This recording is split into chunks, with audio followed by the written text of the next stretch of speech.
This episode of the Golf Gambling Podcast from the Sports Gambling Podcast Network is brought to you by Underdog Fantasy. Sign up at underdogfantasy.com, promo code GOLFSGPN to get up to $1,000 in bonus credits. Tune into the SGPN NFL Draft Show live. Watch the party for the entire round on one of the channels featuring all your favorite hosts and fans from SGPN. Thursday, 8 p.m. EST, youtube.com/sportsgamblingpodcast. That's youtube.com/sportsgamblingpodcast. Edge Boost. Have you ever had your deposit blocked by your bank right after a big bet? Ever need cash at 2 a.m.? Edge Boost has your back. It is the first ever bank account built for bettors, gives you fast, reliable access to your funds, making it easier to move your money around without traditional banks giving you delays. For you high rollers, you can move up to $250,000 in one day with your Edge Boost Visa debit card, 24/7 instant deposit, never wait for a wire to clear. Every time you deposit, you get up to 0.5% back in rewards. No usage fees and no minimum balance. Edge Boost is a debit card that makes betting easier. So edgeboost.bet, promo code SGPN. That's edgeboost.bet, promo code SGPN. Okay, we are live. The Zurich Classic. Really quickly, I have to make sure my mic is working. And it wasn't. The whole time it wasn't working, but we're dialed now. I got it dialed in. It was connected to the laptop. Now we're connected to the mic. So sorry for the shitty audio the first minute, but let's not waste any time. We have the Zurich Classic, actually a really fun DFS event and a really fun week, in my opinion. And in terms of DFS this week, I really think it's going to be important to just avoid the trendy teams of the week, because there's going to be a few teams that really get snowballing, really get attention, and I'll note those as we get there. But let's start at the top. We have four teams. So JT Poston, Keith, Bob Mack, Thomas Dietrich, Colin and Kurt, and Rory and Shane above 12,000, above 10,000. So there's clearly a big gap. There's a $1,300 or a $1,200 difference. No, I can't do math right now. A $1,700 difference between Rory and Kurt's team, and I think that's viable. But I do think Rory and Shane give you a really, really massively high floor and a good place to start your lineups.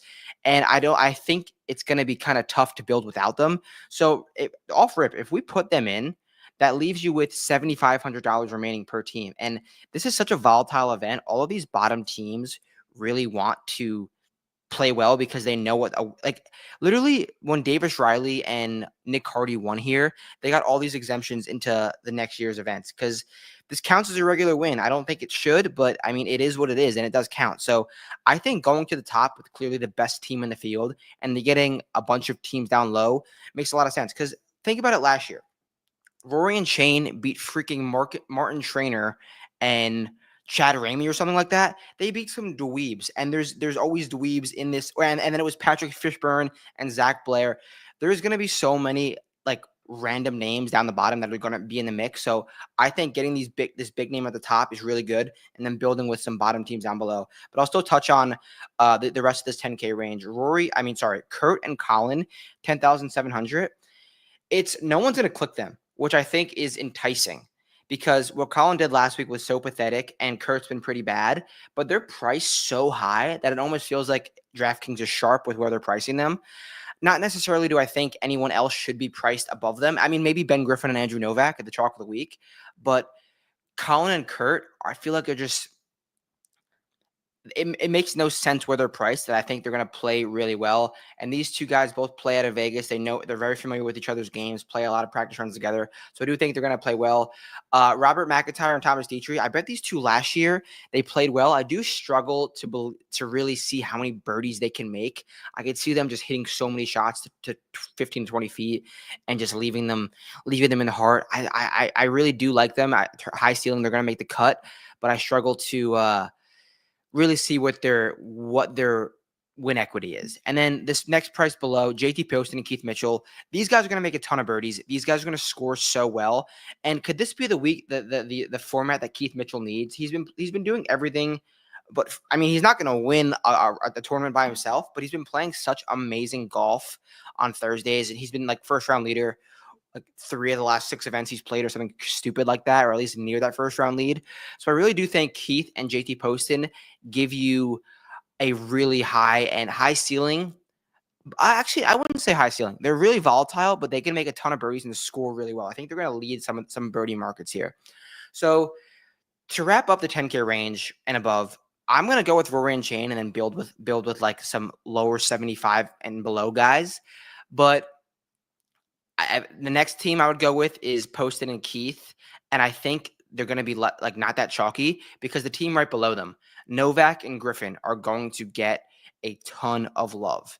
Obviously, Novak is playing some amazing golf. He's finished T3 and then runner-up in his last two starts. Ben Griffin is a beast on Bermuda. That's what we have here. These two know how to make birdies, and they're a fun team to root for. Like, these guys are just going to garner a lot of chalk, which worries me. I don't think that is a great formula to chase in this format. They have pressure on them. They're catching some media. I don't think it's a great week to run out Novak and Griffin at this price when you can go up to a Keith Mitchell and JT Poston at well below an ownership and have I think it could just be a great pivot to go up to them then down to them. All right, Taylor Moore and Wyndham Clark. This is the MAGA team. These guys are here to win a golf tournament. Taylor Moore, you play him in red states. I don't know necessarily Louisiana's. Kohler, what's Louisiana's political affiliation? It's red. Is it? It's got to be, right? Yeah. Drop it in the comments if you know. But if we're in a red state, everyone knows you play Taylor Moore. So Taylor Moore, Wyndham Clark. Wyndham Clark's been playing some decent golf. Finish. What did he finish at the 27th at the RBC Heritage, 5th at Houston, and 46th at the Masters. But I will say, Wyndham Clark's approach game is trending in the right direction, which you want to see. And Taylor Moore is super streaky. He's hitting his driver really well. He's making putts. I think they could be a good team to make birdies in different ways. But I really love Billy Horschel and Tom Hoagie. Tom Hoagie's won a team event before. Billy Horschel's won a team event before. And these two are here to win. Billy Horschel wants it so bad. Billy Horschel's teeing it up to win, so I really do like these guys. Aaron Ryan, Sahith Theegala. It's a real shame that we're not getting Aaron Ryan, David Lipsky, because those two usually play this event together, and they always contend. I don't know why David Lipsky lives for this event, but he really does. And Aaron Ryan always plays this event really well too. So I like Aaron Ryan Theegala, but Theegala's not playing great. I think I love some of these teams above him a little better, and the team below him, Nikolai Horgaard and Rasmus Horgaard. In perpetuity, you play those two. It doesn't matter what they're doing. They have such a high ceiling, and they could easily win this event. I do struggle to see them playing well together because they never do play well together. But, I mean, who knows each other's games better than those two? So in this 9K range, I would rank it. I kind of like Taylor Moore and Wyndham Clark 1, and then Nikolai and Rasmus 2. I would say avoid Ben Griffin and Andrew Novak. They're going to be chalky. 8K range, Akshay Bhatia, Carson Young, birdie makers, and cheap for the ceiling they represent. So I think they could be a decent go. Bryce Garnett and Sepp Straka, they're friends. They can make birdies, but I don't know if I love them at this price. I definitely want to go down to Adam Hadwin and Nick Taylor at 8,600 and avoid the chalk of where are they? No, he's okay. Avoid the chalk of Thor Bjornsson and Carl Phillips. They're going to be so trendy at this $8,300 price because they're young, they're studs, they know how to win, they've just been playing really good golf. I would say avoid that chalk. Pivot even to Alex Fitz and Matt Fitz. Alex Fitz and Matt Fitz have talked so highly about this event and talked so highly about what it means to play well in this event. And I mean, Matt hasn't been doing anything great, but he showed some great signs last week at Harbour Town.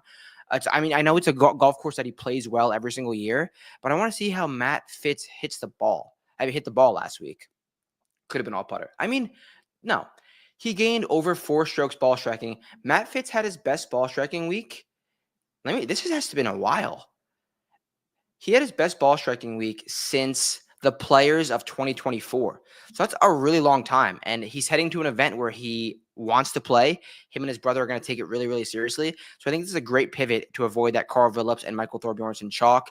The middle of this 8K range, I don't mind Jesper Svensson and Nicholas Norgard Muller. They're here to win. But I really want to go to the Adam Hadwin and Nick Taylor. I love the Canadians in this format. Let's go down to the 7K range. Top of the 7K range, I think the Sam Stevens and Max McGreevy team can make a lot of noise. Sam Stevens has been playing good golf this year, and Max McGreevy, we know what he could do on Bermuda. I really do like these two. Doug Kim and Chan Kim. Chan Kim only plays well in alternate events. He played really well last week, but not in round 4. But I do like them as well. Who's going to be chalky here? could see Jacob Bridgman and Chandler Phillips being a little bit chalky, but no one. This 7K range could be full go. Joel Damon and Harry Higgs will be chalky just by their name, and they don't. I could see them missing the cut. Jeremy Paul and Yannick Paul. They both, I think, finished inside the top 10 last week, or they were inside the top 10 on the weekend. Yannick on the DP World Tour, Jeremy at the Corrales. They're playing some good golf. And then towards the bottom, any chalk. Zach Blair and Patrick Fishburne are running it back. I wouldn't buy it. They're going to be chalky, not chalky, but chalkier than they should be, just based on what they did last year. So, and then the bottom of this 7K range, is this Parker Cootie or Pearson Cootie? Pearson Cootie and Jackson Suber. These two can make absolute birdies in bunches. I love that team. Remember that team, Jackson Suber and Pearson Cootie. But I'll go back to the top of the 7K range and give you some more teams that I like. So I said McGreevy and Stevens, Sam Ryder and Rico Hoey. Someone putting for Rico Hoey is a good thing, because Hoey can stuff everything to 4 feet and miss the putts. I do like that. I do like someone putting for Rico. Joseph Bramlett and Alex Smalley. I don't know how much I love that partnership. I really don't. And then the South Africans, Seabez and EVR. I really don't love the 7K range, truthfully. I like those guys at the top I just mentioned. And then down the bottom, Pearson Cootie and Jackson Suber. Those guys can make birdies. All right, before we get into the 6K range, one more ad read. We're brought to you by mybookie.ag. MyBookie is your place to bet on every single sport, including the NBA playoffs and NFL draft. Props for every single game. A true DGens is MyBookie money bag. MyBookie accepts customers from a ton of locations. Easy deposit and lightning fast payouts using crypto. Head to mybookie.ag, promo code GOLFSGPN for 100% deposit match up to $1,000. Terms and conditions apply. That's mybookie.ag, promo code GOLFSGPN. Okay, 6K range. Some fun teams here. The SMU Mustangs, Noah Goodwin and Mac Meisner. They played college golf together. I'm not sure if they were there at the same time, but they both went to SMU, so we know that's good vibes there. That's really good vibes there. Isaiah Salinder and Kevin Velo. Kevin Velo's been playing really good golf over the last few weeks, and we know what Salinda's ceiling is. I think this is a good course for both of them. Easy conditions to make birdies. Antoine, like this 6K range is so good because you could start with Rory and sprinkle these teams. And if you're running like 20 lineups, sprinkle these teams because some of them are going to finish inside the top 10. Antoine Rosner and Chris Ventura, heavy ball, can make so many birdies. So I love the top of the 6K range far more than I love the 7K range. And then towards the middle, Eric Cole and Sam Saunders, that's funny. But Pat Kazire and Ben Coles, they're too cheap. They can make the cut. They can finish inside the top 10. These guys play a very similar style game. Should be very familiar with how they play. Will Gordon and Matthew Riedel, these two play a lot of practice rounds together. I don't really know their connection, but I always see them out together, so they're clearly comfortable with one another. Who else down here? Dude, I'm a slut for Kaito Onishi and Rikuya Hoshino. Birdie makers. These two are volatile, but could definitely make the cut. These two could be first round leader in the 4-ball format. Just make 15 birdies. These two. Anyone else down here that I want to take a look at? No, I don't really like any. Oh, I don't mind Hayden Buckley and Braden Thornberry. Braden Thornberry is a generational practice round player, and Hayden Buckley will hit every single fairway. I think these two can have a good dynamic. But at the top of the 6K range, I would put most of my eggs in the Meisner Goodwin basket. Middle, I would put most of them in the Coles Kazire basket. So let's build a lineup, and then we'll get out of here. So I said it. We're going to start with Rory. We're going to start with Rory and Chain. We know their ceiling. This field is so weak. They should have no problem contending, finish inside the top 5. And we'll go down to the 6K range. I'll go with Onishi and Hoshino because I think they're going to get off to a great start, which is huge. And then we'll go towards the middle. 7,800 left to build. Who do we like around 75? I don't mind the Frenchman and Pavone and Perez either. Oh, man. Bud Cauley and Kevin Tway. Side note, if Justin Thomas didn't win last week, I think he would have been playing this event with Bud Cauley. But I don't mind Bud Cauley and Kevin Tway. But we'll go with, Suber and Cootie. That gives us 81 left to build. And then Bhatia, I think was 79. No, 89. I still think that's a good price for them. Bhatia and Young. Okay. 77 left to build. Screw it. Let's go with that Bud Cauley team. I do not mind that. Then we have 82, which is a solid ceiling. We'll go to McGreevy and Stevens. I think having a 6 of 6 this week is as important as ever to have a 6 of 6, because only 30 teams make the cut. So if you have all your guys through the cut line, you'll get so many points compared to the field. It's going to be a super, super low 6 of 6 rate. And I really like this lineup. So that's the Rory team: Onishi and Hoshino, Suber and Cootie, Akshay and Carson Young, Bud Cauley and Kevin Tway, and then Max McGreevy and Sam Stevens. We got the betting show tomorrow with Dom, and that's where we'll play some chalk. Here we'll avoid the chalk. Betting show, we'll play some chalk. So any questions, you know where to find me. Have fun this week or take the week off, whatever you want to do. Catch you soon. Peace out.